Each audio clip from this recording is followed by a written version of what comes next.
On a day where it seemed like the offense is struggling from the beginning, just maybe how tough was it on the offensive line going against that South Carolina D line? Yeah, I mean, they're a great group, but we did a lot of things that we just kind of shot ourselves in the foot. But it's a great group.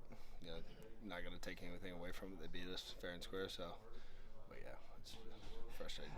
How tough was it to when you get the three early turnovers? Just how much does that make it difficult to just generate some momentum on offense? Yeah, I mean, obviously everyone's going to immediately just kind of go wide-eyed for that. But I mean, it's just all about how you respond. I think we got over the sideline. Nobody was really pouting. Nobody was head down. I think we've responded the best we could. We can't do that early in the game. And they had about 9 sacks. What made the pressure there so difficult for you guys to stop? Yeah, I mean, obviously that's unacceptable, and we're gonna get that fixed. The O line, I don't know what we'll do, but that can't happen. I've been on a lot of O lines. You can't let up that and expect to have good things. Troy, there's going to be a lot of criticism of this coaching staff and this team. Just what's your belief level and confidence in this staff to get this thing figured out the rest of the year? I got full belief in this staff. I mean, complete belief. I mean, it's not the coaches. They are doing an I mean, if you watch, like if you really break down the film, we're watching. I mean, there's plays there. We as players got to make better plays. We got to do this better. Is it as simple as just executing at a higher level for you guys then? Yeah, I mean, like I said, there's one guy here, one guy there, but I mean, as an offense together, I mean, we're put in great positions. We prepare great ways. We just got to trust it and just do our job. How hard is that's still the conversation after 7 games into the season? Yeah, I mean, some people might think it's just you're knocking on a door that no one's going to answer to, but for us, I mean, it's all like how I look at it. We're going to come together and we can either tuck our tails and say it's over. But this isn't how this group is. It's a close group. We're going to get back in there, get back to work, and we're going to attack Monday. We got Ole Miss in front of us now.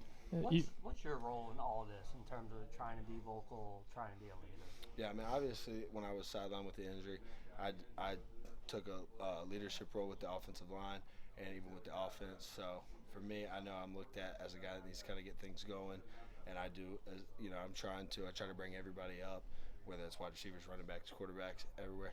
And we have great leaders at all positions, so it's not just one guy. We have every position group has a great leader, and so it helps. But we just need to have everybody come together. You mentioned that there's plays to be made. It just needs to be better execution. Does that give you more confidence that it's that simple, or does that make it more frustrating that there are plays to be made? Obviously, when you go back and watch the film, you're gonna be like, I can't believe we missed that or did this right here. But when you watch the film, you're like, well, here's 21 points of opportunities right here that we just got to make sure we execute and do our job. It gives everybody hope, like, okay, we can get this thing going. We just can't shoot ourselves in the foot. When you've had as an offense, execution problems, then you end up 21 points in the hole. How do you keep that from snowballing on the sideline to have everyone reset and just try to attack the plan? Yeah, I mean, I tried to get the offense together after they went up 21-0, get the offense together and just be like, look, just do your job.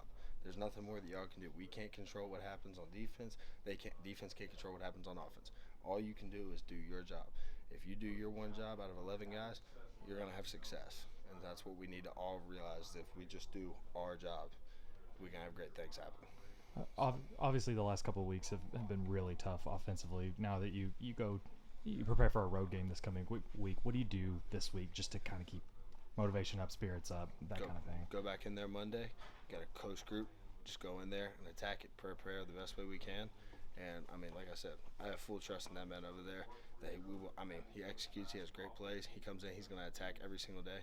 We have to get behind him. We have to do the exact same thing. And it's not that we're not doing it, but we have to show that that's going to happen. And I think we had a great week of practice this past week. We just got to keep building for it. What could a day like this mean for Jackson? I don't know the situation of what's going on there. I'm proud of him for being ready. I mean, he came over there, he came up, tapped me. He's like, all right, here we go. And just go out there, have fun. I mean, that's all you can do. It's football. It's a game. You're going to have fun. So, I mean, he could obviously sit over there and mope, but he's going to have fun. And he was prepared and he was ready, so I was proud of him. I wanted to ask you about that. I saw you talking to Jackson on your way out there. What were you saying to him, and what was kind of your message to Jackson? I couldn't tell you which part I was talking to him about, but I mean, it was just, hey, proud of you. Keep your head up. Let's do it. And if anything happens, adversity strikes, I got your back, you got my back. So, how do you maybe encourage someone like Mike, who obviously that's just a tough way to start this game as a true freshman? What do you say to him? It's an 18-year-old kid. I mean, you're not expecting anybody to be perfect. You know what I mean?